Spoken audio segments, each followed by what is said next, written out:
पश्चिम केन्द्रीय बंगोपसागर में सक्रिय रही वेलमार्क लो प्रेशर आसंता 24 घंटे दुर्बल होई नेब लघुचाप रूप। तेज दक्षिण आंध्र और उत्तर तमिलनाडु उपकूल मुहां हेब लघुचाप वर्षा सह कालीठू आहरी बढ़िबो शीतर प्रकोप 2 ରୁ 4 डिग्री पर्यंत कमिबो तापमात्रा आसंता 27 तारिख सकाळ पर्यंत जारी रहिबो वर्षा। तेज आज उपकूल ओडिशा रे प्रबल वर्षा नहीं सतर्कता जारी करिछि पाणीपाग विभाग। पुरी खोर्धा कटक जगतसिंहपुर केन्द्रापड़ा जाजपुर बालेश्वर भद्रक केन्दुझर मयूरभंज अनुगुल ढेंकानाल नयागढ़ कंधमाल सोनपुर बौद्ध गंजाम गजपति रायगड़ा नवरंगपुर कोरापुट मालकानगिरी में वर्षा हेबो बोली सूचना देइछि पाणीपाग विभाग। आसंता काली दक्षिण ओडिशार गंजाम गजपति रायगड़ा मालकानगिरी नवरंगपुर कोरापुट कलाहांडी जिले में मध्यम धरणर वर्षा संभावना रही। जदि देखिबा वर्षार कंडीशन वर्षा काली भी हेछि अनेक स्थान रे ओडिशा राज्य रे रहितिला। आज भी जदि देखिबा आगामी 24 घंटा पर्यंत राज्य रे अनेक स्थान रे हल्का मध्यम धरणर वर्षा रहिबा सहित गोटे किंबा दुईटा स्थान रे प्रबल वर्षा भी रहिबार संभावना रही।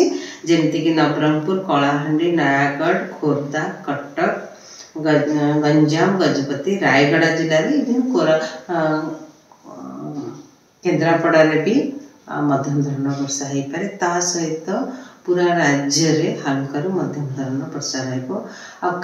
जब देखा 26 तारीख कि हल्का वर्षा राज्य रे मोस्टली साउथ ओडिशा रे दक्षिण ओडिशा रे गोटे कि दुईटा स्थान होबार संभावना रही।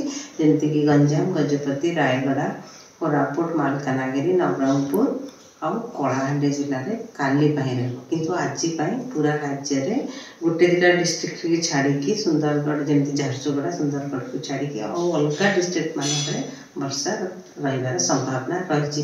काली माने 26 तारीख पर वर्षार परिमाण पूरा कमिज वर्षा हबार बेसी संभावना रही। शत्रुघ्न विशाल भुवनेश्वर रिपोर्टर फोनलाइन रही अधिक अपडेट नेबा। शत्रुघ्न पाणीपाग विभाग कौन अपडेट सूचना वर्षा केते दिन आउ जारी रहिबो? देखो पश्चिम केन्द्रीय बंगोपसागर और एहार आखपाख अंचल जो वेलमार्क लो प्रेशर सक्रिय रही धीरे धीरे दुर्बल होता 24 घंटा भितर आहरी दुर्बल होगी गोटे लघुचाप क्षेत्र में परिणत हम जार प्रभाव में वर्तमान देखिए ओडिशा उपकूल ओडिशा समेत दक्षिण आभ्यंतरीण ओडिशार अधिकांश जिले में वर्षा जारी रही। आज सकाळु सकाळु जदि आपण देखिए पुरी खोर्धा कटक जगतसिंहपुर केन्द्रापड़ा जाजपुर बालेश्वर भद्रक मयूरभंज यही सब जिले में वर्षा जारी रही। सहित दक्षिण ओडिशार गंजाम गजपति रायगड़ा मालकानगिरी कोरापुट नवरंगपुर यह सब जिले में कलाहांडी में वर्षा जारी रही। उपकूलवर्ती संलग्न जिले में जमीक अनुगुल ढेंकानाल नयागढ़ ये सब जिले में वर्षा जारी रही। आसंता काली दक्षिण ओडिशार जो जिला गुड़िक रही गंजाम गजपति रायगड़ा मालकानगिरी कोरापुट नवरंगपुर कलाहांडी ये सब जिले में हालुकारु मध्यम धरण वर्षा हम। आज उपकूल ओडिशा समेत दक्षिण ओडिशार किछि जिले में प्रबल वर्षा नहीं कि पूर्वानुमान करिछि आंचलिक पाणीपाग विज्ञान केन्द्र। तो वर्षा समेत आसंता काली ठारू शीत अनुभूत हम विशेषकर 2 ରୁ 4 डिग्री पर्यंत तापमात्रा कमिबो बोली आकलन करा जायछि।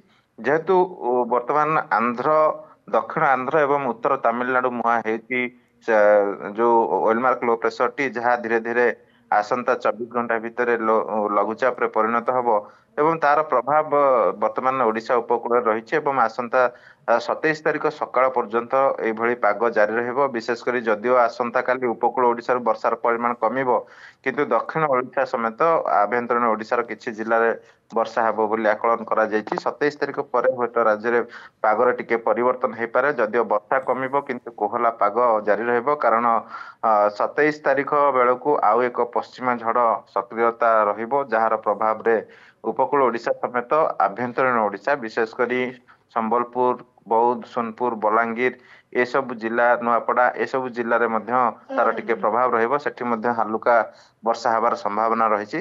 तबे मोटामोटी जदि कहबाकू गले जेहेतु सिस्टम सहित बारंबार पश्चिमा झड़र सक्रियता रही आसंता नुआ वर्ष विशेषकर 30 तारिख पर्यंत राज्य में कोहला पाग सहित किछि स्थान रे हालुका वर्षा हबार संभावना रही। आपण जानिछंती गत अवपात जो रहितला दक्षिण पश्चिम बंगोपसागर रे तार प्रभाव वर्तमान सुधा जारी रही। अधिकांश जिले में धान सहित विभिन्न शस्य प्रभावित होती।